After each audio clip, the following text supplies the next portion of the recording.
Okay, so we're live on Instagram and we're live on YouTube. So Insha Allah, we will start shortly, bi'idhnillah. Okay. If you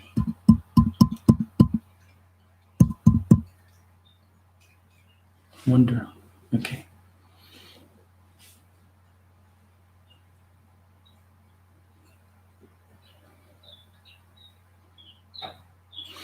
So inshallah, for whoever has joined us on YouTube, I don't see anybody on Instagram yet. Inshallah, just a couple of minutes, inshallah. Oh, we're live on Facebook. Okay, good, alhamdulillah. I think we can start. Okay, Bismillahirrahmanirrahim. Alhamdulillah Rabbil Alameen. Welcome, Chef, for the 15th session of the Heart Therapy Book Club. Alhamdulillah, barakallah feekum. Say to everybody, Assalamu alaikum wa rahmatullahi wa barakatuh. And I ask Allah Azza wa Jal to bless our meeting and gathering and this exchange, inshallah, of knowledge and ideas. May Allah Azza wa Jal reward us all for it, reward the sister for organizing this and pushing it forward. And we ask Allah Azza wa Jal to guide us so we can say the best, inshallah, and hear the best and follow it, bi'idhnillah rabbil alameen. Okay, so we begin with questions from the sisters for Hadith 23, inshallah. Inshallah. The Hadith is pray to protect your heart. Mm-hmm. Okay, Sheikh. Question number 1 from the sister. Salam, Sheikh. When I make dua, Sheikh, I do not feel it. Could Sheikh teach how to make a proper dua the way I am supposed to, as guided by Rasulullah sallallahu? Right. So, okay, Bismillah, alhamdulillah, wa salatu wa salam ala Rasulillah. Here the question is, I make dua, but I don't feel much when I'm making dua. What should I do? So, of course, right, the first thing is, when we're making dua out of need, it's very different than if we're making dua out of habit. So if you're making dua out of habit, meaning, you're used to after salah, or in the salah to make dua, it becomes just basic habit. So you repeat whatever you're supposed to say. That's not something that you may feel.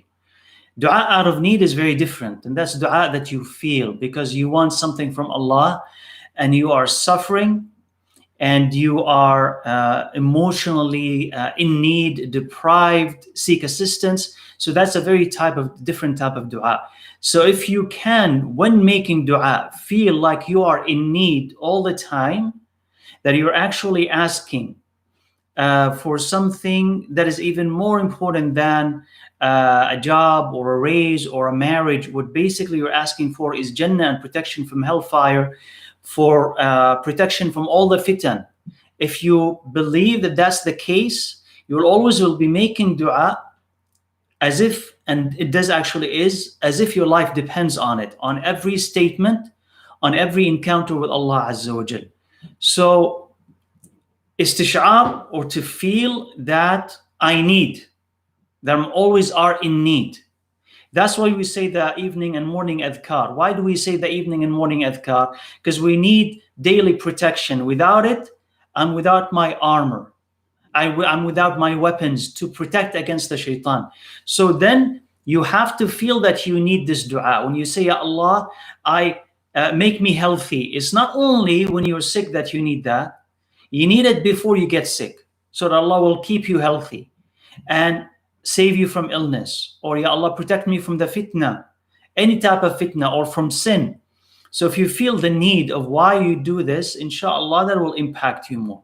So the proper way to make dua, and this is in itself could be a topic, how to make dua to Allah Azza wa Jal. You begin by praising Allah subhanahu wa ta'ala, using his names and attributes so that you could feel closer to him, understanding what these names and attributes are. So using particular names and attributes of Allah relevant to what you're going to be asking him subhanahu wa ta'ala. So he is the healer if you're asking for healing. He's the provider if you're asking for provisions. So try, inshallah, to connect with the names of Allah Azza wa Jal and His attributes. Then you say, make salah and salam upon the Prophet Sallallahu Alaihi Wasallam. Then you make dua for yourself, but also you make it for your friends and for your brothers and for the sisters and for the ummah.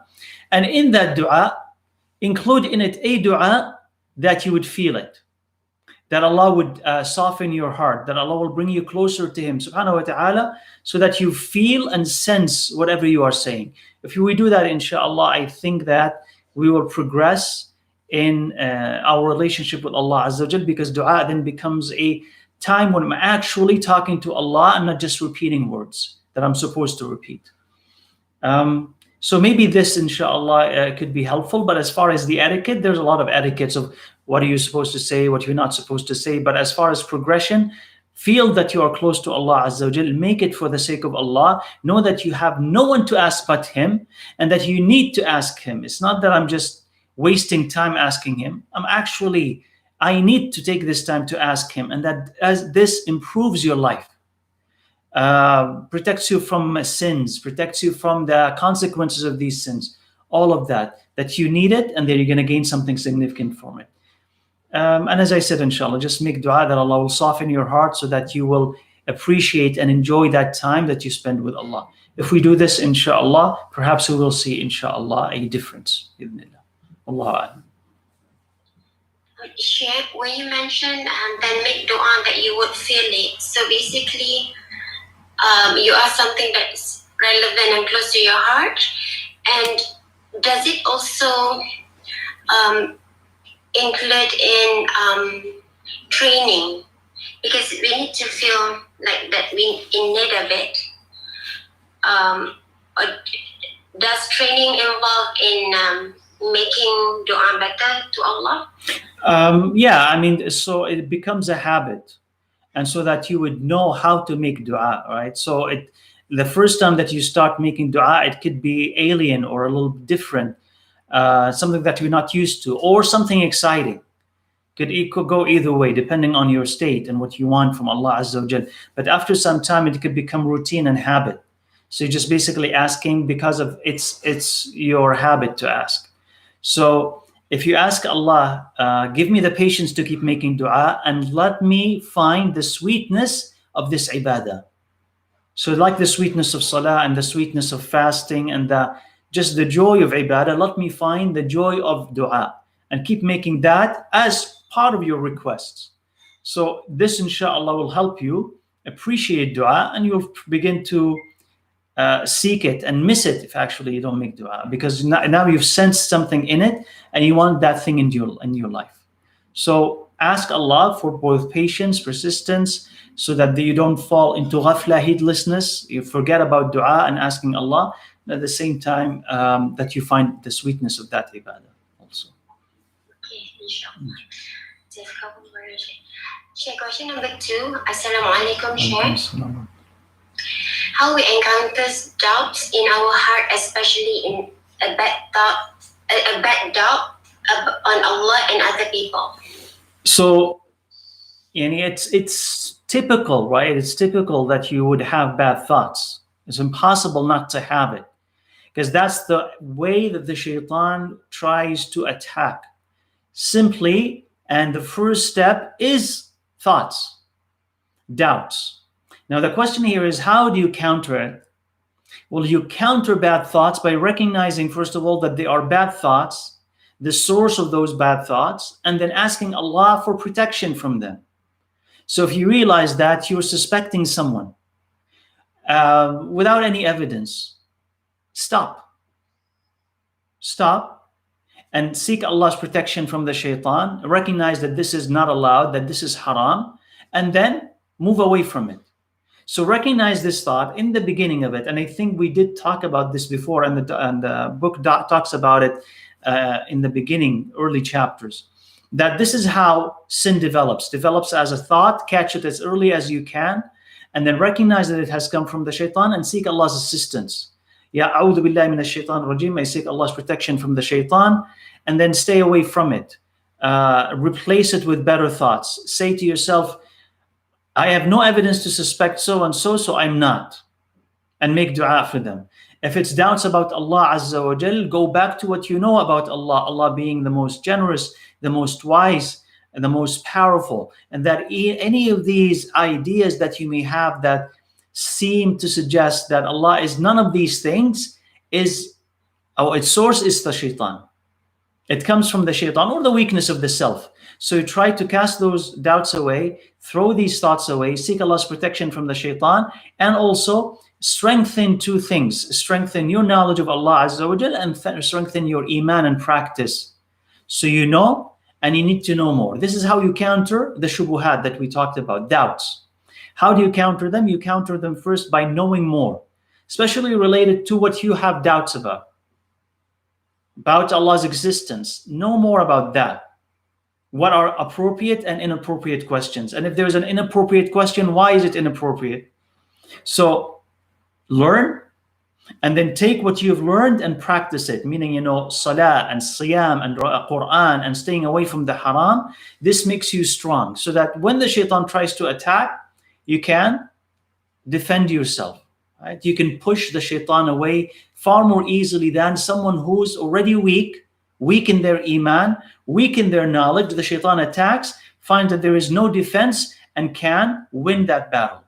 So you need to strengthen your defenses. It's by knowledge and by practice, inshallah, and seeking Allah's protection from the shaitan. And also, don't sit kind of empty without nothing to do, without nothing to think about. If you are idle, you have nothing to keep you busy, you have time for these thoughts.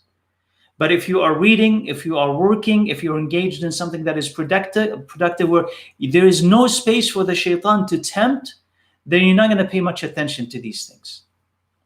And finally, inshallah, if you have something and you can't push it away, then what should you do?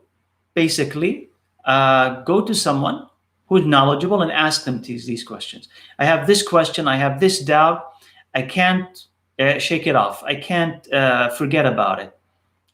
Can you help me with it? So these, inshallah, are recommendations that I'd say, inshallah, would help. Bi'idhnillah azza wa jalla.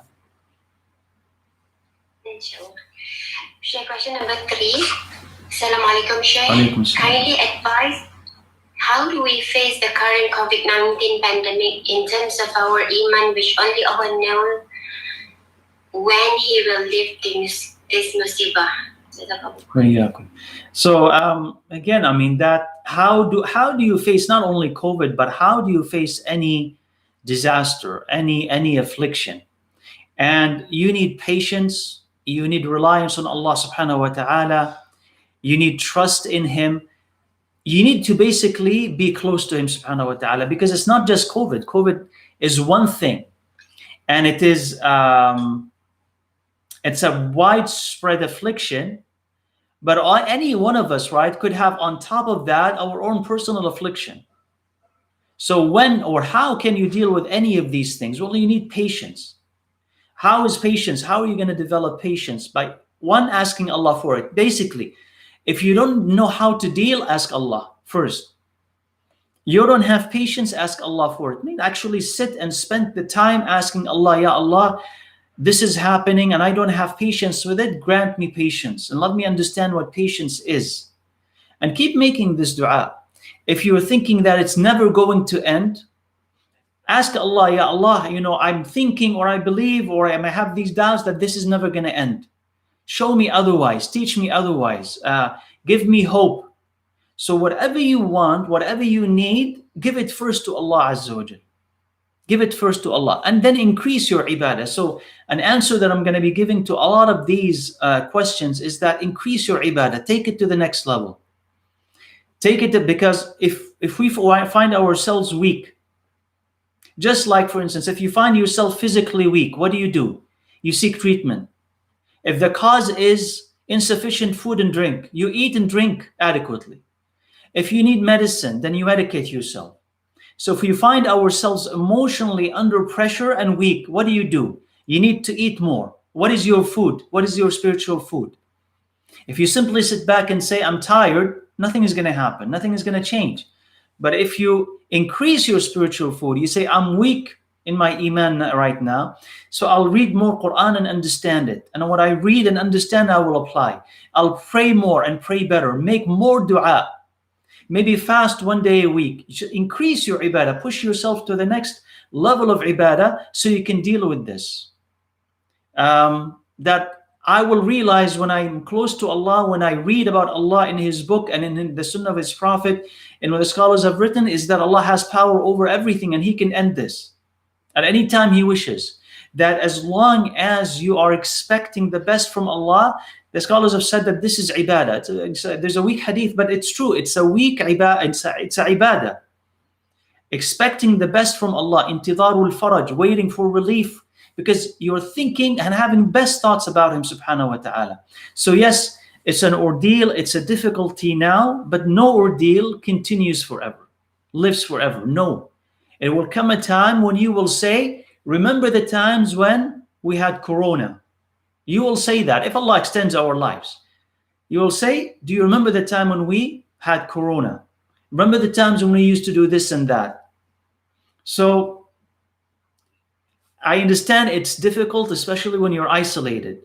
You can't see family, you can't see friends, you can't go out. And trapped at home, especially if you have kids and you have spouse, if you have extended family, becomes even more of a burden, right? Psychologically. So for that, you need more food, more nourishment. And that is basically more iman and more taqwa and basically learning and doing more. So if you find yourself weak, push yourself, inshallah, to the next level. And don't forget, whenever you find yourself in hardship, ask Allah Azza wa Jal. Ya Allah, help me with this. Ya Allah, help me with this. And inshallah, you'll find that it does get better, because when you get closer to Allah, the dunya diminishes in your eyes and Allah's power increases. And then you will see that Allah can do everything and anything. And so you will rest and you'll be comforted that Allah is with you and Allah can help you and He will help you. So bi'idhnillah, I hope that inshallah is okay.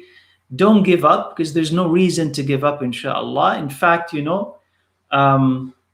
every day, we're more hopeful bi'idhnillah that this is going to end. So you're nearing, wallahu a'lam, you're nearing the end phases of this. Wallahu a'lam, right? But nearing the end phases of it, you just have to be a little bit more patient, and inshallah, it will go away bi'idhnillah. Wallah. Question number 4, Sheikh. Assalamu alaikum, Sheikh. Can we adopt the stance of take the good and leave the bad from those modern day scholars, although these sheikhs have aqidah issues while teaching the public? Right, yeah, inshallah. So this is a kind of thorny issue, because it does require a person to understand what are the aqidah problems of so-and-so, do they actually have it or not?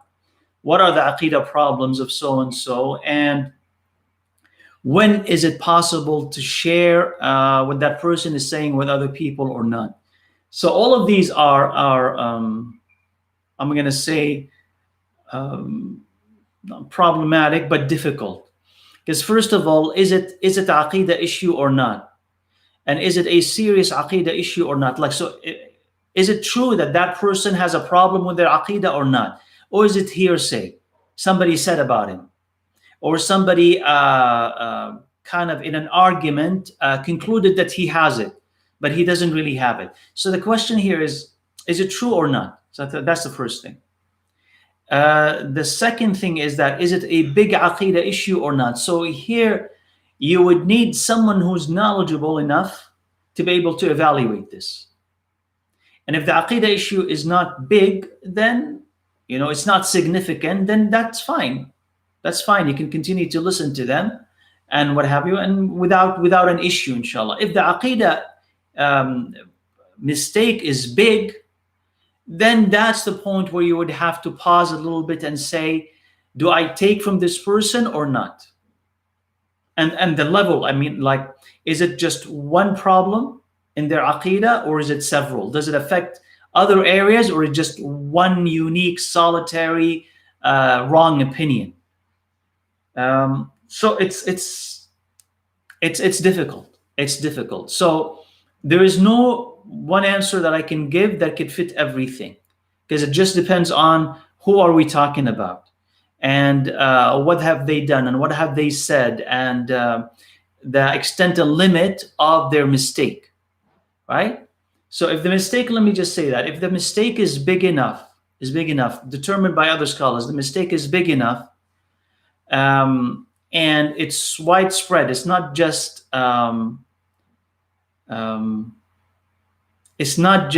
this issue, but it's this and one issue affecting other areas as well. I would say that if the mistake is big enough, I would say avoid that person and listen to others until such a time where you are knowledgeable enough and firm enough in knowledge that you can do this. Take the good and leave the bad. Okay? When you're really firm in knowledge, that you know right from wrong, and you know how to leave the bad, and you know what the good is, when at that level, when you reach that level, then maybe you can. So, there are some scholars of tafsir. I'm not talking about anyone who living today. Scholars of tafsir have written books. So the students of knowledge, especially beginners, they'll ask, do I read this book? And the scholar there who had written that book has serious issues in their aqidah. So the scholar, that the sheikhs, the living sheikhs of today, they will say, well, see, if you're a beginner, you wouldn't be reading in that book. You would be reading in reliable books. When you graduate in knowledge and you have enough knowledge that you're able to know right from wrong, when you read these other books, then you can go and read them, but not as a beginner. So as a listener, as a student, if you're firm in knowledge, and your teacher should tell you that, not you telling yourself. The teacher would tell you that you are firm in knowledge. Yes, you can listen to this and you will know the difference between right and wrong, then you can. But if a person has issues with their aqidah, I would, and big issues, what I meant is you would avoid that person and you would listen to somebody else that has no problem. And this, question, inshallah, is general. So I'm answering it as a general question. I don't have anyone specific in mind when I'm answering this question. So it's a general question. Wallahu a'lam. So, Sheikh, are you saying that if you don't have knowledge and to evaluate this properly, to avoid we taking wrong knowledge? Yes. Basically, we just avoid the speaker? Yes. Yes. So, I mean, if you're a beginner and the mistake is big, so the mistake is big and you're a beginner, I say, then you would avoid that person. And then later on, when you have gathered enough knowledge and you know right from wrong and you can listen and distinguish, and your teacher will tell you that. The teacher will tell you, yeah, you know enough in aqidah, you know enough in hadith, you can know enough in this, that, yeah, you're able to listen to this person or read this book and extract from it the beneficial and discard what is non-beneficial. Then you can do that. But at the beginning level, I would say safest. What is the safest thing, right? You're telling me there is clean water and there is water that is contaminated. Which one should I drink? You say, drink the clean water till a time where comes that you can take that water that has some contamination and filter it. Then you can drink that water, but not before, right? Because you could harm yourself. So if the mistake is big, I would say avoid until you know how to distinguish right from wrong. Allah. Inshallah. So question number 5, Salam Sheikh. I heard from a lecture the Messenger Sallallahu Alaihi Wasallam has returned to his Rabb with clean heart. I'm not sure if it from Quran. If Sheikh able to please elaborate, what is clean heart? Right. So this in the Quran, it doesn't describe that specifically as the Messenger Sallallahu Alaihi Wasallam. If I understanding your reference. يوم لا ينفع مال ولا بنون إلا من أتى الله بقلب سليم. So this is your reference, that nothing will help a person, not money and not children, except the one who comes to Allah Azza wa Jal, back to Allah, or comes to Allah with a sound heart. So that's what the ayah says. Qalb salim, sound. Clean is kind of also a subset or a part of having a sound heart, which is having a clean heart. What does that mean? And I think that is also was discussed before, or it's in the book. Having a clean heart, or having a sound heart, is one that is clean of what Allah hates. Clean of what Allah hates. So clean of shirk, clean of bid'ah, clean of sin, right? So this is what it means, clean. Clean of attachment to this life, not loving things in this life, that's different. You can love things in this life, but attachment to this life where you favor it over Allah. That's what it means. So there are no inward sins. So there's no greed, meaning like the shuh, there's no pride, there is no stinginess, there's no suspicion, there's no hatred against those who don't deserve it or against what Allah loves. It's a cleansed heart. It is sincere, relying upon Allah Azza wa Jal. All the opposite of what Allah hates is what Allah loves. So it has what Allah loves and is free of what Allah hates. This is what it means, coming back to Allah with a clean heart. And I think early on in the book, we do, I mean, I don't remember exactly where, but we do talk about what is a clean heart. What is al-qalbu salim? So inshallah, maybe later, as you read more, or as you go back and reread the book, if you have not read that part, if you go back and reread it, I'm sorry, it says if you did not read it, then you can go back inshallah and read it. But if you have read it, maybe you will reread and then notice it that there is a mention in at least a couple of places as to what the sound heart and the clean heart is. Wallahu a'lam. Question number 6, Salam Share. Can you explain the concept of backbiting that we could avoid, and what kind of talking about others are permissible? Okay, so backbiting. So what is backbiting? That you say something bad about your brother or sister behind their back. Something that if they would hear, they would hate. That's what backbiting is. So I'm saying something here about so-and-so. If they were here, or if someone were to tell them about what I said, they would hate it. That's what backbiting. What is permissible to say behind people's back is you can talk about them, not in ways that hurts them. Of course, you can't lie about them, that's given. I can't fabricate or lie. But also I can't discuss things about them behind their back that would hurt them without a need. Typically, it happens without any need or justification. So for instance, exceptions include what? Exceptions include somebody's coming and saying, for instance, so-and-so is proposing to my daughter, and he wants to marry my daughter. And I go and I ask his friend, is he a good person or not? Does he pray or not? Does he smoke or not?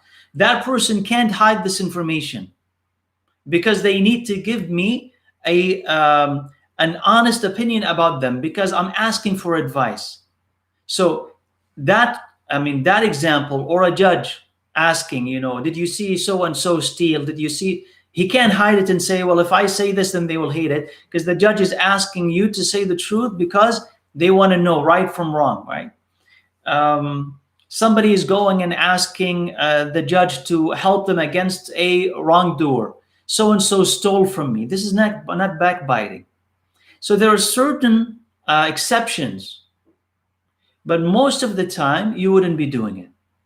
Oh, so-and-so is fat, so-and-so is ugly, so-and-so is short, so-and-so does not dress well, so-and-so income is haram, so-and-so's kids are terrible. Most of what we say about other people falls into that category of it being haram. So you cannot upset them, you cannot attack their character, you cannot attack their loved ones behind their back, because if they hear any of these things, they would hate it. Can't criticize their reputation, because they will hate all of that. So this is what, inshallah, is meant by backbiting. So just watch what you're saying and make sure that this is not something that Allah will look at and say, you have committed a sin now. And now you owe so-and-so some of your hasanat, some of your good deeds, because you have wronged them, and now you owe them. So that's what backbiting is. Wallah.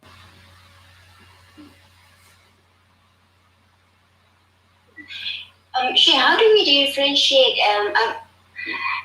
if let's say someone comes to us and then talking about other people, and then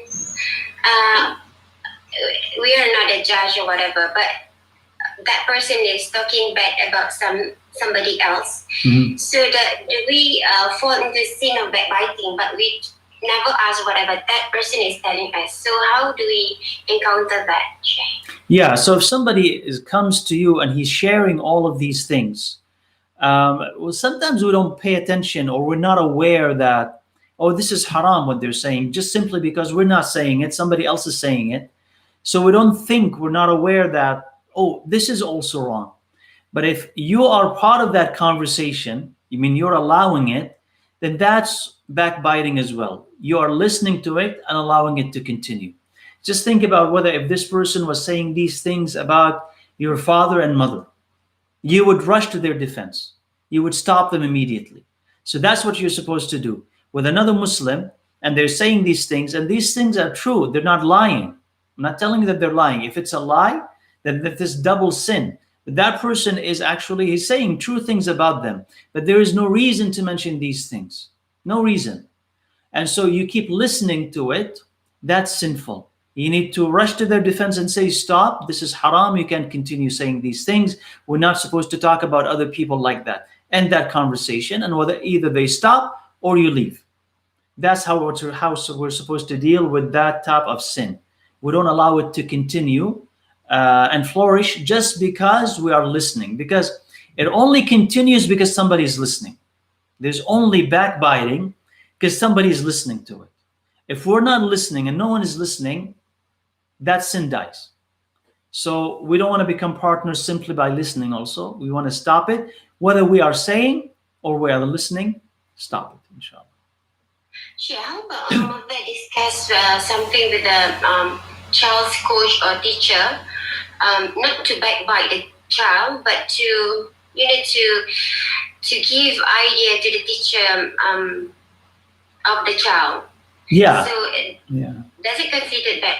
No. So for instance, if you're telling that the teacher, my child has problems with this and this and this, your intention is what? See, intention makes a difference here when you're mentioning, when you're criticizing someone. It's not really criticism, but mentioning what is or could seem like criticism. What is the intention? Here you're trying to fix.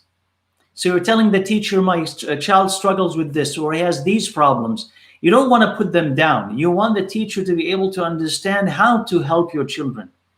So just like going to a judge and saying, oh, judge, so and so owes me money and he is not paying the money back. Why are you saying that? Because you want to fix that situation. Stop a haram, or stop an injustice, or stop a wrong. So if you're appealing to the teacher by mentioning your kids' strengths and weaknesses so that they can pay attention to it, you're fine, inshallah. Or any situation that is similar to this, where your intent is to help, right? Yeah, maybe, okay, you can go to someone and say, so-and-so drinks, okay, so-and-so smokes, and we want to find a way, inshallah, to help them. And you try and you collaborate with them to find a way to help them. That information is not backbiting. Because what's the intention here? And not to put down and criticize, it's to help. So when it's like that, inshallah, it's not backbiting.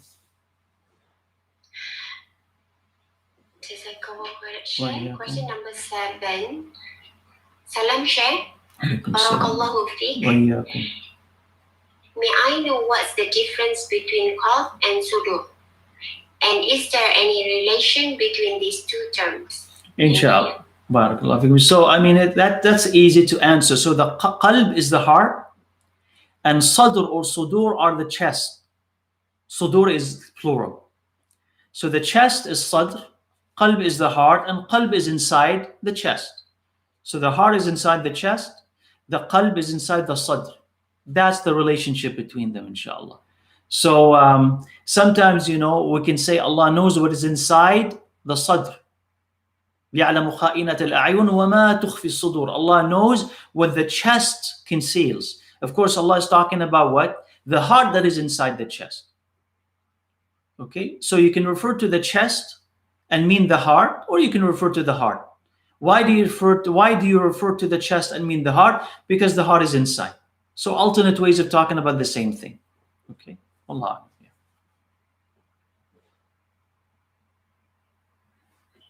Jazakallah khairan, Sheikh. I am replacing my mother because she went to the toilet. So question number 8. If you always have visitor who loves to listen to non-beneficial news in our home and speculate about the political state for Malaysia, how can we advise that person that our time is too valuable to be wasted like that? Rather focus more on perfecting Quran, Hafazan, and more beneficial matters. Okay, inshallah. So visitors who come, visitor who loves to listen to non-beneficial news at our home and speculate about the political state of Malaysia, how we can advise them that there are better things to do, like Quran and this and that. It's difficult, right? Because a lot of people are politically, especially more men than women, but no, also women, are politically oriented, interested. They want to know about the latest that is happening. And yes, a lot of it is a waste of time. Not all of it, but a lot of it is a waste of time. Some of it you would simply need to know just so that you are aware of what is happening. And maybe there are some lessons in it. And maybe you can do something in order to help, at least dua. But constant fixation on what is happening and what is the latest and the developments and all of that is a waste of time. Now, how do you advise such a person? That's the difficult part, especially that you're talking about somebody who's visiting. So how are you going to advise a visitor that there are other things to do, better things to do? Now, a visitor, you're not going to, or if somebody comes and visits you, you're not going to hand them a Quran and say, hey, start reading the Quran. You're not going to do this. But you can start some beneficial topics. You can start discussing something that is more beneficial. You can start saying that, well, politics is politics and these things never change, and we need to change ourselves in order for these things to start changing. So rather than focus on what the leaders, right, are doing or not doing, let's focus on what we are doing and not doing. So how can we change? And that we need, in order to change, to focus more on this, and we spend our time wisely. So a different approach and a different way into fixing our situation is, rather than lay the blame all at the feet of so and so and so and so because they've done terrible and are doing terrible things, is to ask ourselves, how is it that we can fix these things? So maybe with that shift, Allahu A'lam, I don't know if I have a very good answer to this question, but maybe with that shift, we try to ourselves focus more on what immediately benefits us, and hopefully convey that to anyone that we come in contact with. So yeah, if you want to talk about politics, you can, but eventually we're going to say, okay, but did anything change? Like if we still keep talking and talking, if we keep watching and watching, did anything change? So how is it that we can change this situation? Okay, how can we improve? It's by you and I improving. How does this happen? It's by what you talked about. Okay, and it doesn't mean also at the same time that whenever we meet, we're just reading Quran and we're just doing hifd and tajweed, and that's not possible. But it means that in our meetings, we try to stay away from the haram, focus on things that are more beneficial, and inshallah also have fun, but halal fun. That also is allowed. In fact, that is needed. So maybe start having a conversation about it, and start reminding ourselves and reminding those who are around us that we need to do something about the things that we're complaining about. We not wait for somebody to come and save us. This party or this political leader somehow is going to come and save us. We need to do something about it. What is it that we are doing locally, inside my house, within myself? What is it that I'm doing? Maybe inshallah that can, as I said, start a different conversation, that we need to spend our time wisely and change in order, inshallah, to see the change that we want to do. Allahu A'lam.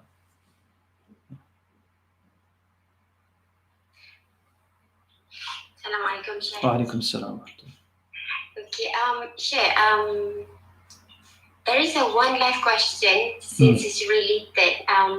The sister is asking about doa and qadar. Yeah, can it change, Sheikh? Okay, inshallah. So we answered this question before. I don't know if you remember or not. We said that qadar, okay, meaning in terms of Allah's knowledge, okay, in terms of Allah's knowledge, Allah knows what's going to happen, what has happened, what is happening, and what will happen in detail. That thing does not change. That thing does not change. But there are things that Allah had written down, right? And in what Allah had written down, He also had written in it that if you make dua, and He knows whether you are not going to make dua or not, if you make dua, things will happen this way. If not, things will happen a different way. And He knows. And it's written that you'll be making dua. But dua changes what? Dua changes what had been written. Okay? So, let me give you an example. For instance, let's suppose, for instance, that so it's written that tomorrow you are going to be sick. But you make dua today that, Ya Allah, keep me healthy. That dua, okay, will go and meet that written decree and wrestle with it. That's what the hadith says. فَيَسْطَرِعَانِ, they will wrestle with it and send it back. So that dua saves you. Now, this dua, did Allah know about it? Yes. Did He destine it? Yes. So Allah Azza wa Jal knew about it. But He made that dua a cause for something that He wrote to go away. But yet Allah knows that you are going to make this dua, and that is going to wrestle with that decree, and that dua will win, and that you will be healthy tomorrow. It doesn't change Allah's knowledge, because Allah knows everything. So it doesn't change Allah's knowledge. So just as you eat so that you stay healthy and avoid sickness. Now you can say, why should I eat? Isn't it already written that I'm going to be healthy or not, sick or not? Why should I eat? They say, no, common sense and Islam tells you, you have to eat, even though it's written, but you have to eat. Because if you eat, then you'll be healthy bi'idhnillah, with Allah's permission. And Allah had written that you're going to eat, and Allah had written that you're going to be healthy because you ate. If you don't eat, you become blameworthy. You become responsible. Okay. Same thing, if you don't make dua, Allah knows you're not going to make dua, and it's going to cause you hardship. If you were to make dua, it would have saved you, but you did not. But Allah knows whether you're going to be making dua or not. So dua is just like eating and drinking, just like going out and working. You need it in order to get certain results. But Allah knows and understands everything that's going to happen, right? So it does not change Allah's knowledge. It changes certain things that Allah had written, but He knows subhanahu wa ta'ala, what are you going to do before you are going to do it? I hope that's not confusing. I hope. No. Allah. So our job as His slave is basically to exhaust ourselves in the effort in solving the issue, as well as exhaust ourselves in making dua, because we don't know how many times our dua will be answered, right, Sheikh? Absolutely. So you keep making dua as much as possible about everything that you want, and to avoid and protect yourself from all the evil that is there, because as you said, we don't know which one is going to be accepted, and you don't know which one of these you're going to be needing. So you keep making that dua, just as you keep eating, going to the doctor, going out to work, taking medicine. You do all of these things because they bring results, and the same thing, dua, brings similar and better results. Yeah. Alhamdulillah. The question makes us revise, Sheikh. Alhamdulillah. Alhamdulillah. Sheikh, question number 9. When I read Quran or listen to Quran, my heart is not as enjoyable comparing to do other things. Does that mean my heart has become the playground of shaitan, Sheikh? How do I fix this state, Sheikh? So, I mean, it doesn't mean that your heart has become the playground of shaitan. It just simply means that you're still struggling all of us are still struggling to enjoy the Quran. Okay? And that the more that you understand, the more that you feel, the more that you practice, and the closer you are to Allah, the more that you're going to enjoy. But it is a process and it is a struggle, and it's not an easy one. It's not something that will develop in a day or two. It needs patience and practice and a lot of dua until you'll be able to get that. And the thing, how you fix it, is, as I said previously, whatever you want, you notice the problem. And that's actually the first step. And what is key in solving a problem is first recognizing that it is a problem. So you recognize that there's a problem. A lot of us do not. So how do you fix it? The first thing is to ask Allah for a solution. What is it that you want when you read the Quran? I want to feel it, ask Allah. I want to cry when reading the Quran, ask Allah. I want to understand it, ask Allah. I want to enjoy it more than this, ask Allah for all these things specifically. So ask Allah for it. Okay? Second, push yourself, I would say, to the next stage of ibadah, which is related to other questions that will come, inshallah. Push yourself to the next stage of ibadah. I'm not feeling the Quran at this level of iman and this level of ibadah. What should I do? Climb to the next one. So increase your ibadah. Pray at night. Night salah. One of the best things for you to be able to connect with the Quran and feel it is to pray at night. You and the Quran and Allah. You're the only ones there. So do that. Or in addition, I would say, one day of fasting, or more sadaqah, or more salah, more of reading in the Quran, but push yourself to the next stage of ibadah with the dua. That, inshallah, will enable you to start feeling something. And of course, right, I mean, when reading the Quran, one of the things that will help, obviously, in interacting with it, is that you need to interact with something that you understand. So if you don't understand the Quran, it's hard to interact with it. So do you understand what you're reading? So not just simply melody, okay? Not just simply reading Arabic words that you may or may not understand.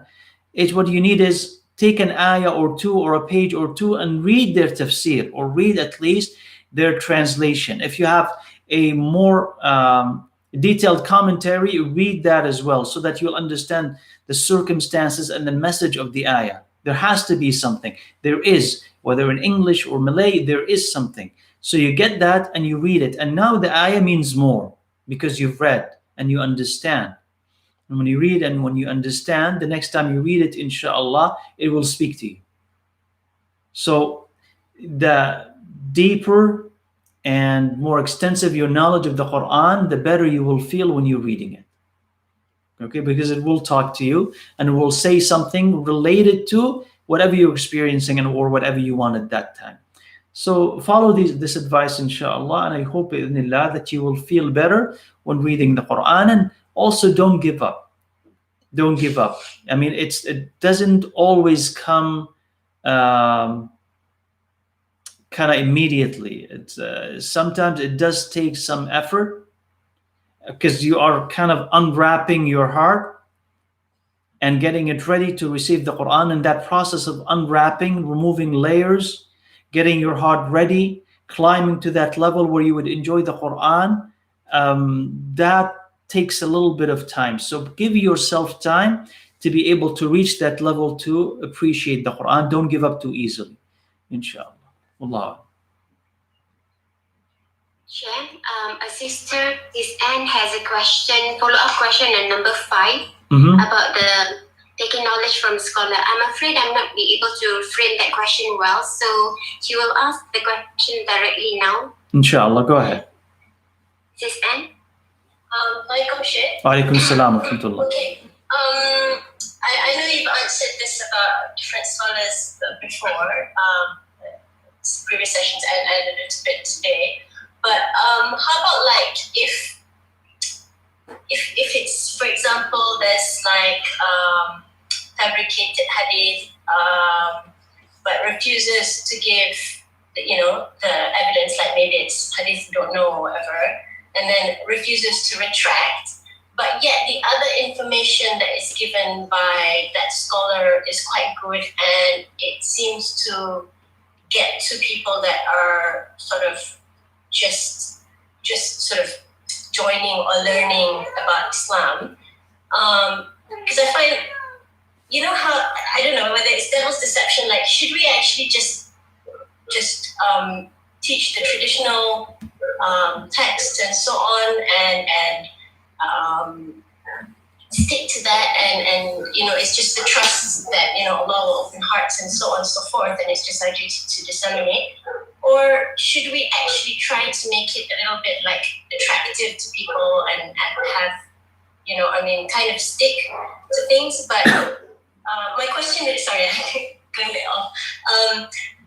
My question is really more of if they've kind of had this, scholars had a fabricated hadith, and this is mentioned by a couple of scholars,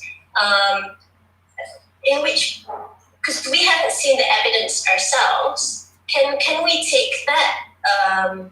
You know, I mean, is that considered like hearsay if somebody knowledgeable has sort of announced that these scholars are, you know, that something along those lines? But yeah, I don't know if you understand. No, I mean, I get it. I think I get it, and it does get sticky because general questions are one thing, but when you get to a particular issue, right, it becomes more complicated, right? So let me try to answer it the best way that I can, inshallah. But just understand also that once you get to particulars, the judgment could be slightly different based on kind of benefits and harm and what is clear and what is not clear. Now, ideally, right, if someone is using fabricated hadiths, like we're talking about mawdu', has no basis, fabricated hadiths, and they're using this abundantly. So I don't know, for instance, about the frequency. If someone just mentions one fabricated hadith and that's it, but the rest is authentic to a couple, and then the rest is authentic, meaning that overwhelmingly they're okay with hadith, but sometimes they made a couple of mistakes here and there. If they're overwhelmingly okay, I wouldn't characterize them as using fabricated hadiths. But if it's a habit, I mean, they repeatedly use fabricated, baseless hadiths, and as you said, they refuse to retract and correct, then even though the rest of information that they're saying is okay, the problem is that these fabricated hadiths are being spread as this is what the Prophet ﷺ has said, which is itself is a fabrication. To disseminate this is a fabrication.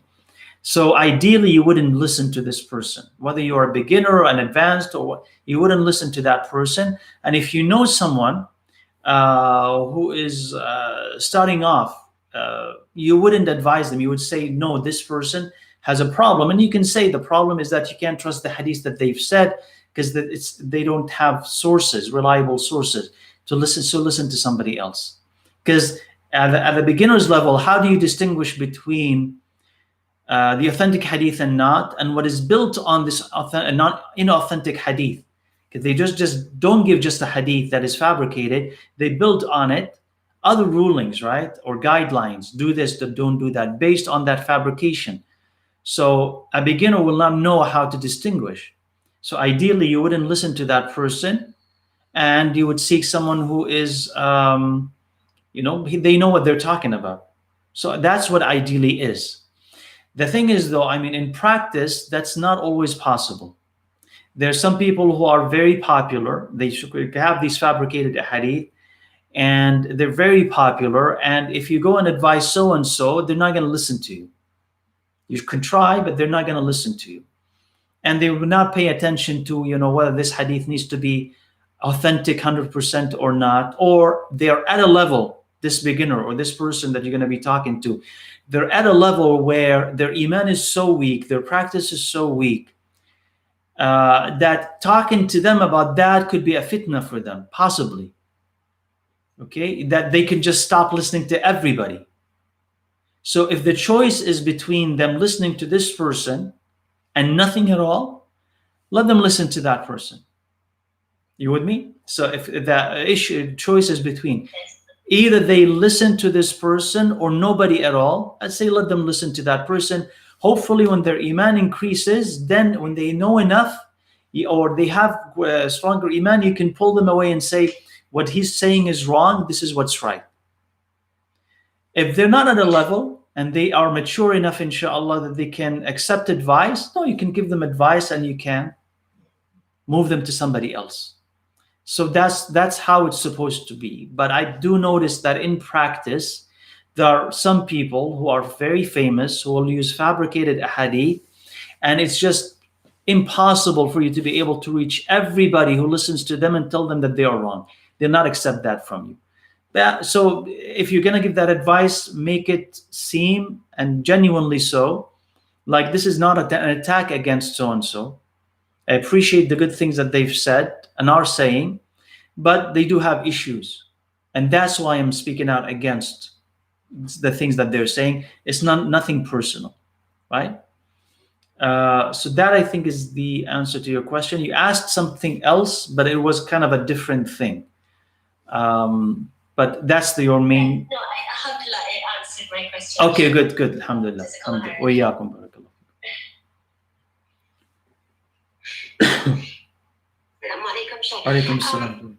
One simple question. Since last semester I learned about deconstruction of Islam, and the lecturer deciphered lots of famous scholars that the Ummah is flowing, but the person is misleading people. I have had one bad experience when my lecturer, actually I asked to share about a book written by a famous person and then read by many people, and I give information to my knowledgeable friend. We end up speaking for 1 hour long, and she refused to take it. So that's a very bad experience for me. So after that, I was like kind of more careful.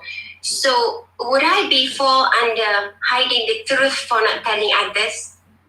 I know like Sheikh famous so and so is debating, and the vehicle for the Westerners to use the person to deviate people from the truth. Am I hiding knowledge if I don't share those person's name to people that I know? Sheikh. Right. So I mean, I wouldn't say that you're necessarily hiding knowledge. You're basically trying to understand if that person is ready to accept that information or not, and if they need that information or not. Because if a person exists at a very basic level and giving them that information, as I said, is a fitna for them, they're not going to understand it. It's going to shake their iman. And they don't really need to have it. Their practice is just a commoner practice. They don't need to know that information necessarily. And even if you give them that information, they're not going to be able to do anything with it, because their practice is at the very basic common practice.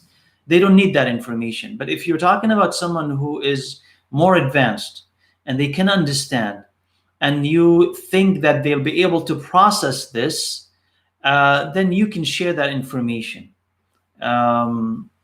Maybe then, inshallah, if they can't see that person for who they are, they'll take a second look at them and discover that they do have problems. So I'd say it depends on the person, and depends on their level of maturity and Islamic knowledge. So sometimes it's possible to share. Sometimes it's better actually not to share, because it's not something that will benefit them. Yeah. Okay, inshallah, jazakallah khairan. Alhamdulillah, we're moving to Hadith 24, share a reverent heart and a satisfied soul. Yeah. Question number 1, Assalamu alaikum, Shaykh. How can I overcome the fear in raising my young children? I sometimes feel I am not good and doing enough to facilitate them be a true devoted Muslim. It is not my question, Shaykh. Okay, alhamdulillah. The second, I mean, even the second question, okay, it's connected, so maybe I'll try to cover that as well. We'll see, inshallah. If not, we can still ask it. So now, I mean, it's normal, absolutely normal for you to become apprehensive about your children. Am I doing enough or not? Because these are the ones that you care about the most. and you feel responsible for them more than anything else, because you're shaping their life. And then you ask yourself, am I doing the right thing? Am I doing enough? So it's absolutely natural, right, for you to be afraid and to question yourself. And this could be healthy or unhealthy, depending on what you do with it and how much you allow it to progress. It could be healthy if it pushes you to question yourself from time to time, to revisit your methods, to read more about your children and how to raise them, to try to follow Allah's guidance and the Prophet's guidance in raising children, in making dua to them. So if it leads you to be more productive, more knowledgeable, more careful in teaching your children, finding ways to teach them, then that is positive. If it leads you to be the opposite, for instance, too demanding, beyond what your children can and able to do, too anxious, okay, that you become always dissatisfied with whatever they do because you think they should do better and they can do better, so nothing that they do is enough, and you push them beyond even a breaking point that they run away from you, that is, of course, is unproductive. So how do you overcome that fear? I think by, first of all, realizing that it's not always in your hands. You can do everything, but yet it can bring no fruit. You have to believe that it is in Allah's hands. So you have to give it to Allah, meaning you have to tawakkul on Allah here as well. So how do you know that when you leave your house this morning, you'll be able to earn enough to feed your children? How? You can't. Unless you have tawakkul on Allah, that fear will not leave you. So how do I know that I'm doing enough? First of all, you must have tawakkul on Allah, that, Ya Allah, I entrust you to take care of my children. I rely on you in everything that I'm doing to take care of them. So you must have that tawakkul on Allah and must seek Allah's assistance in doing all of that. So if I have tawakkul and I'm seeking Allah's assistance, the next thing is do your best. There's nothing more that you can do. Do your best. Okay? You say, I don't know exactly what is my best. Keep going back to what Allah loves and what Allah hates, to what the Prophet ﷺ used to do and what he did not do, to understanding your children so that you're not putting on them what they cannot do. You're not putting on them your own fears and your own hopes. I wanted to memorize the Quran, so I couldn't, so I'm going to make them all memorizers of the Quran. Whether they want to or not, whether they can or not. I just simply want them to do that. You have to keep attention or pay attention to their abilities, to what is possible. So, let me look at it again. How do I'm not good enough? You'll always feel, right? You'll always feel that somehow you are not good enough and you can do more. And as I said, if it's pushing you, inshallah, to try to be better, then that's good. If it's starting to be negatively affecting you and negatively affecting them, then they have to stop and say, Allah Azza wa Jal has the power and He can do this and this and this and that. So trying to find the middle ground is the best solution, inshallah. You want to push yourself if you want, but don't break. If you want to push them, you can push them, but make sure, inshallah, that you don't make them hate what you're doing and you're asking them to do. You don't want them, because you are so afraid that they start hating salah and the Quran and hijab and Islam just because you're pushing too hard. Okay, so notice how much you're pushing and maintain a balance. They're still children and they still need to have fun and play with other kids, and yes, use their time wisely, but also they need that balance. So give them that balance, inshallah, and give it back to Allah. You do your best, you try your best, and give it back to Allah Azza wa Jal, because He ultimately created and He ultimately guides and He ultimately, inshallah, takes care of them. Allahu A'lam. So the second question, I know you didn't read it, but I'm just, because it's about kids as well. Feeling, or how do I have content that our kids, with our kids' abilities to grasp Islamic knowledge and implementing it, it's the same thing, right? I don't want to put on them all my expectations. Pay attention to their capacities and abilities. So and so excels in memorization, use it. So and so can't memorize, doesn't like to memorize, doesn't work for them. don't try to create something out of nothing. If they're not good at learning, maybe they could learn, memorizing. Maybe they can read. Maybe they can listen to stories. Maybe you can find a way to make Islam interesting and the Quran interesting to them. Find different ways, but try. And as I said, don't be frustrated. Don't think that they're going to fulfill your dreams. Okay. Know that Allah Azza wa Jal created them, and they are different, and they have their own different abilities and their different inclinations in life. Invest in the strength, excuse the weakness, as you do with your own self. And if you do your best and they're doing their best, you have to be satisfied with whatever they have done and they are doing. It's not often that a scholar who is even famous today will have children who are scholars like him. It's not often. Okay, they'll have students who will excel and be wonderful, students of the scholar, but not his children. So you can't always assume that just because I want my children to be this, that's what's going to happen. Enough that they're trying their best, you're trying your best, and then whatever Allah gives them, that's enough, inshallah. Allah. You can push. I'm saying you can push, but know the limit, inshallah, where you're not asking for too much. Okay? Allah. So basically, be realistic with the expectation that we have upon our children. And then number two is that we should be communicating with them to understand their inclination towards what. Exactly. We're living in different times, right? There's different pressure. So you need to understand your children and what they want to do, and then try to channel, right, their interest, their strength into what you want them to do.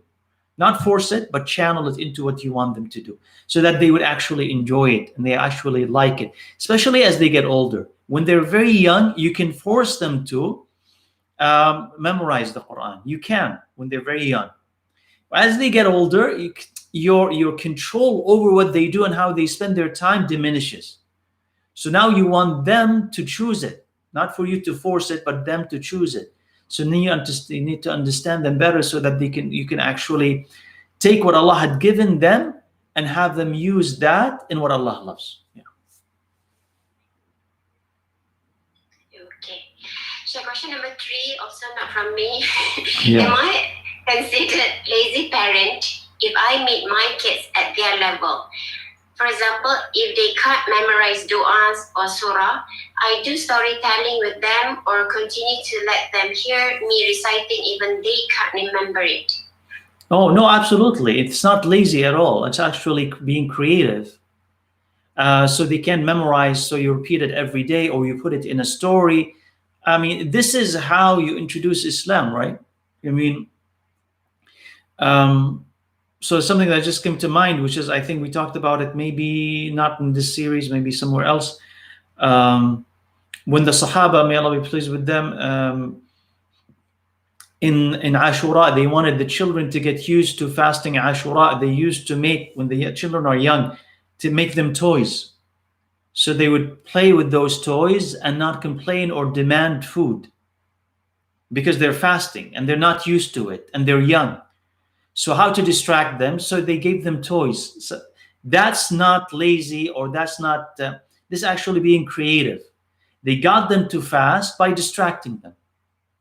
And so they physically now are able to fast because they got distracted. Then later on, the emotional and the spiritual benefit of fasting, that connection comes later. But the physical part came first by distraction. So it's the same thing. It's not lazy, it's actually being very creative. So if you initially, for instance, let's say memorizing the Quran and they're very young, and you say, if you memorize, I'll give you this. If you memorize, I'll give you that. Just so that they get used to sitting down and memorizing and repeating the words of the Quran. I wouldn't say that this is, being lazy, or I'm saying that this is actually being creative, but you can't continue doing that, forever. At one particular point in their life, they would need to memorize the Quran or read the Quran because there's something in it for them, not candy or not money or not going out to get ice cream, there is something in it for them. Okay, you will know what that age is, depending on your child. You will know what that age is. But very young children, yeah, this is creative, inshallah. Allah. Sheikh, question number 4. How do I know that I'm not lazy and being at my comfort zone, whereas I could do more? How do I watch myself that I'm not lazy, feeling incapable, feeling scared as I shouldn't? How do I push myself? Okay. So inshallah, how do you push yourself and know that you are, being lazy, or am I not being lazy? I think that all of us can push ourselves a little bit. I think all of us can. Very, very few among us have reached a level where you say, okay, this is it for me. But I think all of us can push ourselves a little bit more. So if you're realizing this, that how do I know? I mean, if I'm lazy, maybe I can do more. Yes, probably we can do more. Myself included, we can do at least a little bit more. So push yourself to the next level.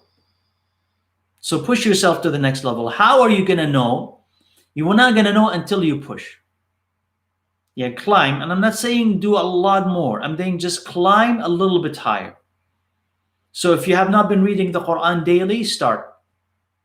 If you've been reading the Quran 5 ayahs, make them 10. If you are you have not developed the habit of reading, start reading every day. Books, when I mean Islamic books. You don't have a habit of fasting, think about it. Something like that. Push yourself to the next level. Okay? And push and then stabilize. And then when you're stable, push again and stabilize. And then push again and stabilize.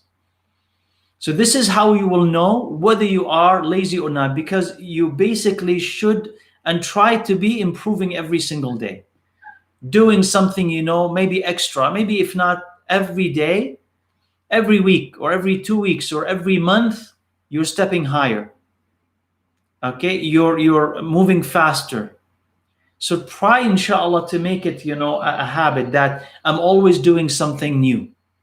I'm doing something extra. I'm adding a little bit extra ibadah, a little extra dhikr. This is, inshallah, a way for you to catch yourself, so you're never satisfied with your level. You're trying to push harder and harder.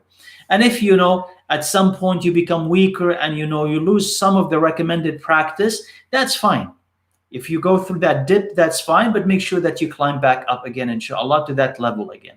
So, but maintain a minimum, and then also the minimum, and also pay attention or keep in mind whatever you have gained. Okay. So I think there was a question I noticed on Zoom. Yeah.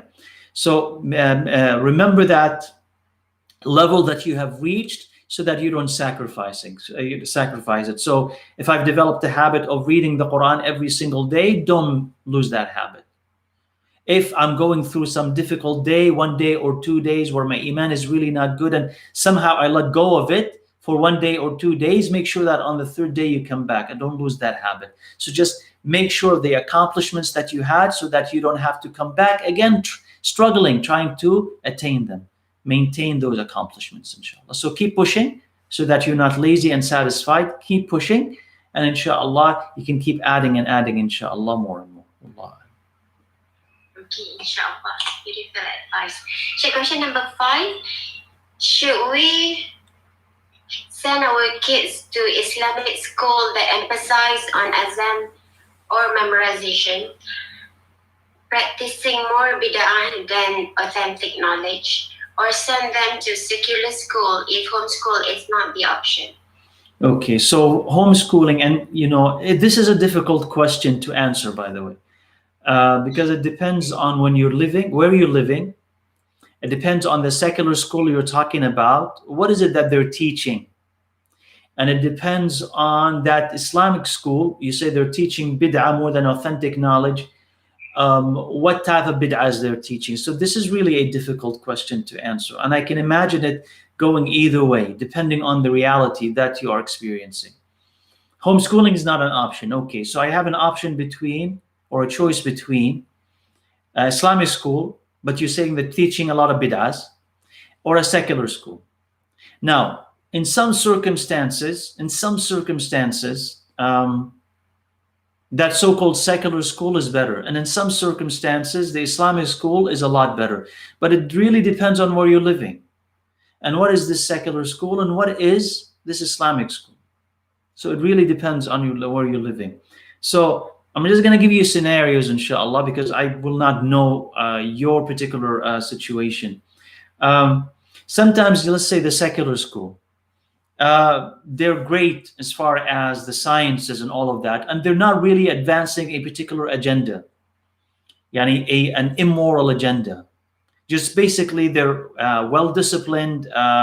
Your son, daughter is flourishing there. There's no bad influence. The students are really well disciplined, and then later on you can take them and you can teach them at home or in the masjid, or bring a tutor, an Islamic tutor, and he can teach them Islam. So you can have the best of the two worlds. The worldly knowledge is there, the discipline is there, no bad influence, and you have the Islamic knowledge. I could see that happening. Okay? And the opposite, right? Maybe the Islamic school, there's no discipline. The academics in it they'll suffer, or it's failing. A lot of bid'ahs and a lot of bad influences. I can see that. Okay? So in that case, it's obvious. But it also could be the opposite. The secular school could advance an immoral agenda, right? Or there are a lot of bad influences there, a lot of bad students. So your son, your daughter will come back, and you would have to struggle with a lot of bad ideas that they're absorbing at school. Whereas the Islamic school, even though there are some bid'ahs in it, the atmosphere still is Islamic. So to tell you the truth, I don't know. So you'd have to assess how dangerous and how corrupting the secular school is, and how dangerous and corrupting the Islamic school is, and consider the benefits and the harms, and then ultimately decide which one works best. So you need somebody who knows both schools, okay, intimately, both schools intimately, and the situation more closely, and then they can give you advice, inshallah. Wallahu a'lam. Yeah. Question number 6. How do I make my heart genuinely love Allah? Most of the times, I do all the obligations out of responsibilities rather than heart that loves Him. Alhamdulillah. I mean, asking this question is beautiful in itself. How do I do the obligations out of loving Allah subhanahu wa ta'ala? You're asking about a very high station. At least you're doing the obligations, even as a sense of responsibility, or that you owe it to Allah Azza wa Jal, or that Allah is going to punish me if I don't do it. Even at that level, that is a good motivation, because you are doing these obligations and you're doing what pleases Allah Azza wa Jal. The answer, inshallah, is to increase your ibadah. That's it. Because that's what the hadith of the Prophet ﷺ that says that Allah Azza wa Jal says that my slave will continue to come close to me with voluntary ibadah until I love him. And if I love him, and then the hadith keeps going on to say what you will receive when Allah loves you. But how do you attain Allah's love? By doing the obligations and then voluntary ibadah. So if you want it, and there's a lot more that can be said about this, but if you want to take one thing that you want to apply, inshallah, today, increase your voluntary ibadah on different levels. Quran, fasting, salah, right? Sadaqah, charity, helping others. Increase your voluntary ibadah. More and more and more of it, and you will sense Allah's love the more that you do of that, inshallah. And ask Allah for it. Ask Allah so that you would sense His love, and that He would love you. Ask Allah for it and increase your ibadah. So that's the thing, inshallah, that I will advise that you can take. Do more ibadah, inshallah, and keep doing it, and you will get closer to Allah as you're doing it. Wallahu a'lam. Question number 7. How does one overcome dryness of the eyes? Dryness of the eyes, meaning they're not crying. Well, if we don't cry, it's because our heart is not connected, or is distant. So it's the same thing. Same thing that we've been talking about. You want to revive your heart. How do you revive your heart? You revive your heart by increasing your ibadah, by making more dua. Ya Allah, allow me to cry out of love for you, out of fear, out of hoping from you, out of feeling close to you, out of feeling need for you. They say that dua. Revive your heart by reading more Quran. Revive your heart by visiting the grave sites, seeing the sick, seeing the dead, remembering death, our ultimate end. Reviving your heart by remembering Allah Azza wa Jalla and that He's very close to you and He sees everything that you're doing and that you need Him. All these things will soften your heart. And if the heart is soft, the eyes will cry. So, and especially, right, especially reading the Quran at night, listening to the Quran often. Pick your the best reciter that you like and listen to the Quran often, because the more that you listen, the more that your heart will soften. Saying a lot of dhikr to Allah, dhikr of Allah, to soften your heart, melt away the impurities and the heedlessness, all that helps, inshallah. So it's basically that the heart is hard a little bit and it needs to be softened. So we need to do that by all the things that I've mentioned, and inshallah that will help, inshallah, with the connection to Allah. Allah. So, Sheikh, the indication that our heart is soft definitely has to be through tears. Is that right, Sheikh? I mean, this is one indication definitely of them, right? Is that when they hear the words of Allah Azza wa Jal, right, then tears will flow from their eyes. When they remember Allah Azza wa Jal, tears will flow from their eyes. So there are signs. When they hear the verses of Allah, the ayahs of Allah Azza wa Jal, they'll get goosebumps.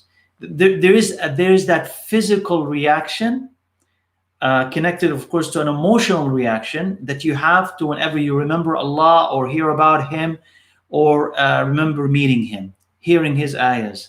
There is an emotional reaction that also translates into a physical reaction. One of these physical reactions is crying.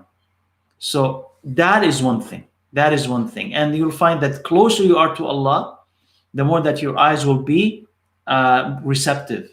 They'll cry more easily, right? So that's how the body. Why is the body reacting? Because the heart is reacting. So we want the heart to react. How? By making it alive again. Okay, Sheikh, with that, I will move question number 10 now, Sheikh. Assalamualaikum, Sheikh. I struggled with depression for many years. To be able to live with depression, I learned to numb myself and compartmentalize my feelings. Even though I'm doing better now, I find it hard to cry in matters if spiritually, but I can cry when in difficulty. How do I gain His pleasure despite my weakness? I cannot let myself feel, or I may slip into depression. No. And this is, I think, this is a kind of a unique question, and it's really a good question. So let me say this. And again, there's as I'm reading the question, there's a lot. I can stop with the first part and comment on it, the second part and comment on it, and so on. So let me say here that I don't think that numbing yourself and your feelings is the solution. Now, you can numb yourself by simply taking medicine. That's what medicine does. It numbs you.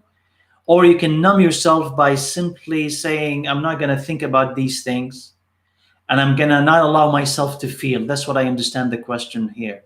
I'm not going to allow myself to feel. I'm basically going to go through life with as fewer emotions as possible. Okay, so I'm not gonna feel, because if I feel, I will be depressed. So I'm not gonna feel. I'll keep myself distracted. It's kind of like taking medicine so that you wouldn't feel. You'll be able to just go through life. And though this, and hopefully without medicine, even though you're trying to numb your feelings, even though it helps you function, it's not a solution, right? I don't think it is a solution.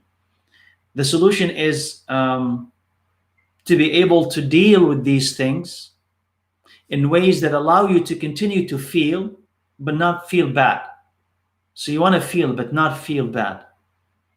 So you have to kind of confront the cause of the depression. What are the things that are causing you to be depressed? Let me see. Question number 9. Because it is connected to it. Because how do you confront your depression? In question number 9, yeah, might as well answer it.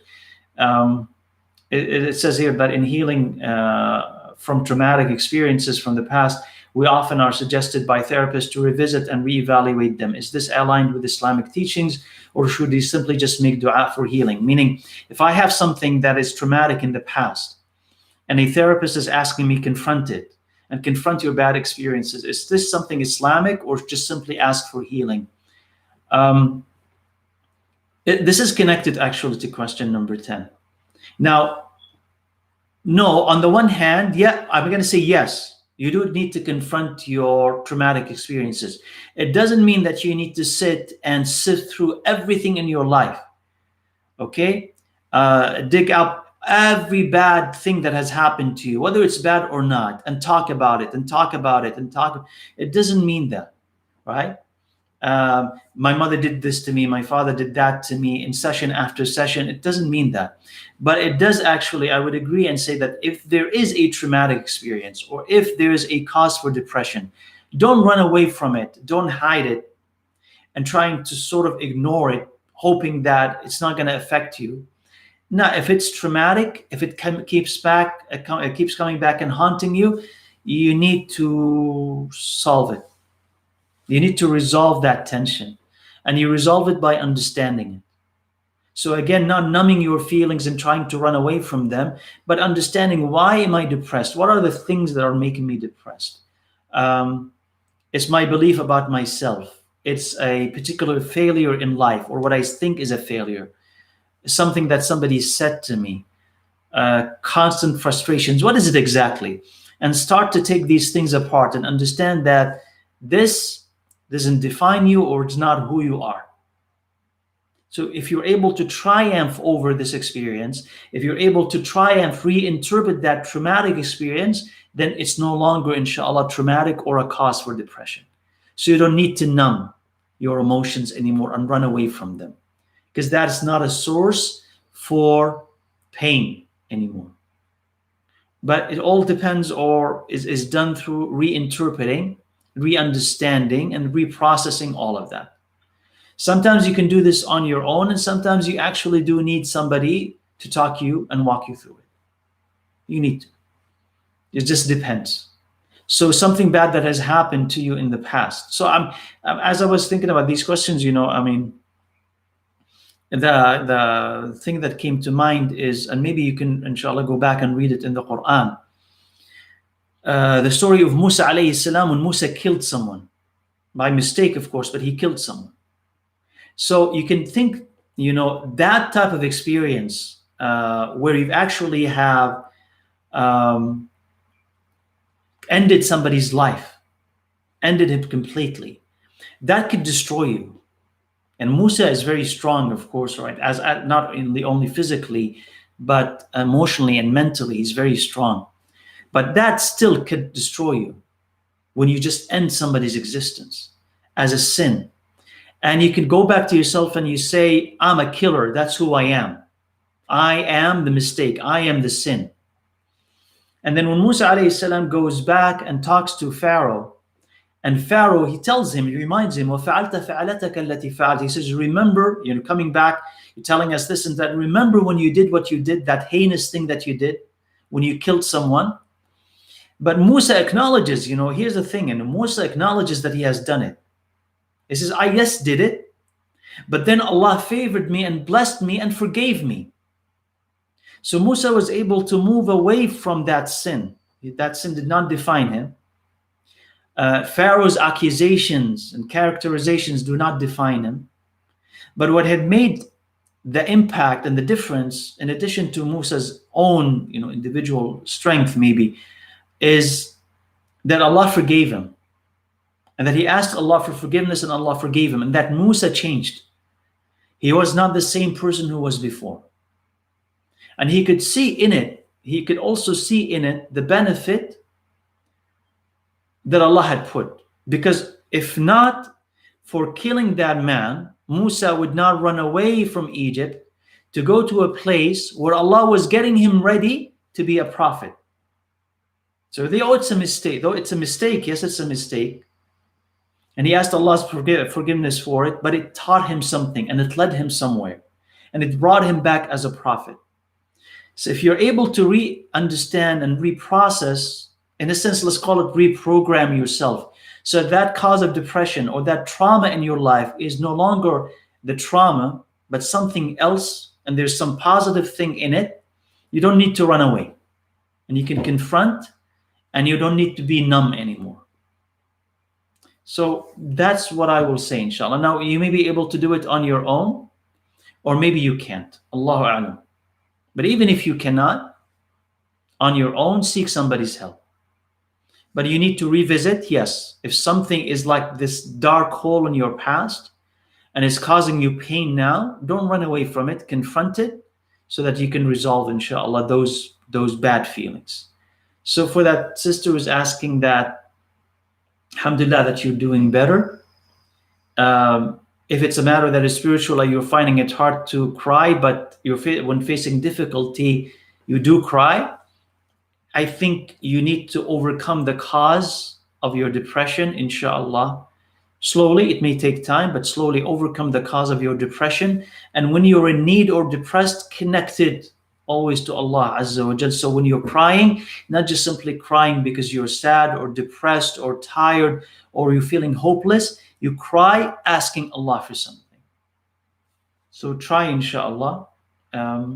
Maybe the path could require some struggle. You may need some assistance around you. I don't think you may, I think you do need some assistance from people around you.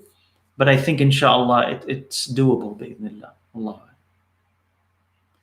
So basically, we need to kind of be brave to confront, to understand the past better, but not to provoke our feelings that we would react negatively, but instead we want to understand what we were doing right or wrong, and wisdom of Allah, the best way so that we could overcome the cause of the depression. Right. Yeah. So that we could. If something beyond us, then we would leave it to Allah and submit totally to the plan of Allah. Exactly. That's a good point. If there is something that you feel absolutely unable to handle, absolutely unable to understand, at least give it back to Allah and say, Allah has wisdom in having it be. It happened for a reason, and I will believe in His wisdom, even though I cannot see why it has happened. But I'll believe in Allah's wisdom, and I will trust that Allah Azza wa Jal will reveal to me now or later the benefits that are in it, the reasons why it happened, and I ask Allah Azza wa Jal to save me from any consequences, any bad thoughts that come out of that experience, any bad feelings that come out of that experience. That way, yes, that's one way of dealing with it.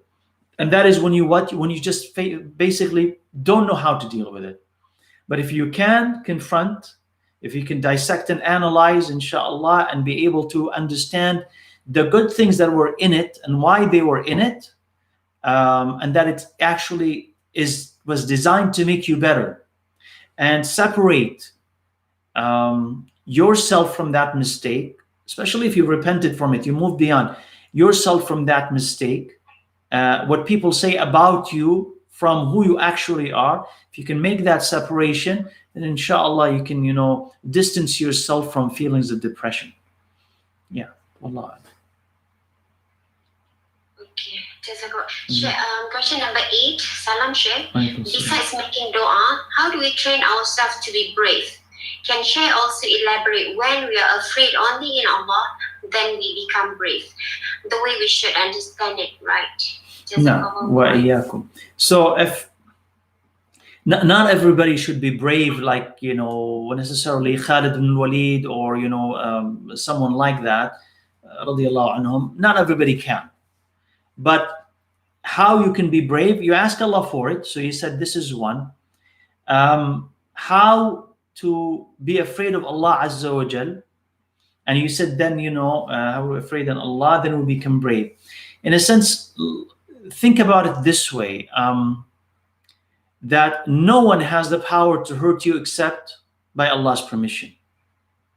So no one has power but Allah. Anyone who wants to harm you, to do you ill, to take something away from you, doesn't have power. So you cannot be, or let's say shouldn't be, afraid of them. They're naturally, right? They're feelings of fear. You see somebody, suspicious looking, and you think they may do this or that, a fierce animal. This is instinct. No one is going to blame you for that. But as you confront these feelings, especially right when that fear becomes excessive, you can tame it, and you become braver by saying to yourself, well, what am I afraid of? Without being foolish, of course. What am I afraid of? This person can't hurt me. That thing cannot hurt me. If Allah decides, I can die right here, right now. Or if Allah decides, I can confront that thing and still survive. So without being foolish, right? Okay. I can say, well, I don't need to be afraid of this and that. If I put my trust in Allah Azza wa Jal. And if I fear Allah, then my fear of everything else, right, diminishes. Doesn't disappear necessarily, but diminishes. And it will be in the right proportion.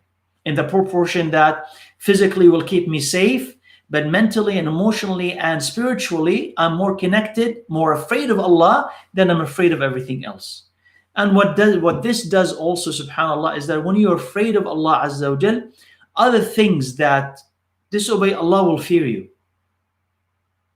Right? And when you're not afraid of Allah Azza wa Jal, things that disobey Allah do not fear you. So why did Umar radiallahu anhu, the Prophet ﷺ said about Umar that, the shayateen would run away from him.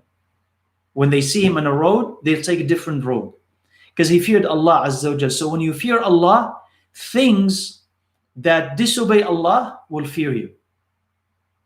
And why is it that the Prophet ﷺ said, نُصُرْتُ بِالرُّعْبِ مَسِيرَةَ شَهْرٍ? He said, I was given or aided with fear the distance of a month. Meaning if somebody would hear about the Prophet ﷺ and that he has an army and he's coming, even if the army is small, the distance of a month, like he's between you and him is a distance of a month, he'd be afraid already. Even though the army of the Prophet is small and they don't have a lot of weapons, but they'll just naturally be afraid of him. Why? Because the Prophet feared Allah Azza wa Jal. So when you fear Allah, other things that disobey Allah fear you. So there's no need for you to fear them. You will have power over them. So this way, inshallah, if the more a person, trust Allah subhanahu wa ta'ala, the more that this person will feel that his and her destiny is in Allah's hands. It's not in anybody's hands except Allah's hand. So your apprehension in general in life of anything other than Allah decreases, and you only trust Allah Azza wa Jal to be the protector. Wallahu alam. So I hope I understood your question right? If you're afraid of Allah, then you become brave, because everything else to you becomes what? Controlled by Allah subhanahu wa ta'ala. No. Okay, Alhamdulillah, Sheikh. I think we have answered all questions, Sheikh. Alhamdulillah. Barakallahu fiqh for 1 hour and 46 minutes of long session, Sheikh. Alhamdulillah. We couldn't thank enough. Jazakumullahu khairan, Sheikh. Wa iyyakum. And may Allah bless you all, inshallah, and everybody who had stayed for this time. I hope, inshallah, that you found it useful, inshallah. I know that some of these questions are a repeat, and we did talk about them before, but inshallah, I do answer them again, just because some of the listeners may not have listened to the answers previously, and there might be some added benefits, inshallah. So bear with us, inshallah, even if there is some repetition. Maybe there's some, inshallah, added benefit in it, inshallah. So jazakumullah khairah for the sister and for her family, and for the listeners, all of them, and for those who ask questions and those who don't ask questions but are listening, inshallah, and learning from it. Barakallahu feekum, inshallah, and may Allah Azza wa Jal reward you all May Allah Azza wa Jalla, help you absorb these things, absorb what you read, understand it and practice it bi'idhnillah, and then teach it to others. Alhamdulillah Rabbil Alameen. Should I conclude, sister? Yes. Inshallah. Inshallah. So at conclusions, inshallah, we ask Allah Azza wa Jal for Jannah, for protection from hellfire. We ask Him subhanahu wa ta'ala for His forgiveness. We ask Him subhanahu wa ta'ala to guide us to the best and protect us from the worst, to teach us our religion, to purify our hearts and grant us sincere, sound hearts. We ask Him subhanahu wa ta'ala to soften our hearts, allow us to connect with Him subhanahu wa ta'ala, allow us to be good spouses and good parents and good mothers, good sons and good daughters and good neighbors and good Muslims. Ask Allah Azza wa Jal to bless us in this life and bless us in the hereafter, and bless us with the company of His Prophet sallallahu alaihi wasallam, and grant us the highest levels of Jannah. Inshallah, we will see you bi'idhnillah next week. We conclude by saying Subhanakallahumma wa bihamdik, ashhadu an la ilaha illa anta astaghfiruka wa atubu ilayk, and assalamu alaikum wa rahmatullahi wa barakatuh. Barakallahu feek. Wa iyyakum. Wa alaikum wa barakallahu feekum. Wa iyyakum. Assalamu alaikum. Jazakallahu khairan, Sheikh. Wa alaikum wa iyyakum barakallahu Jazakallahu feekum. khairan, Sheikh. Wa iyyakum barakallahu feekum.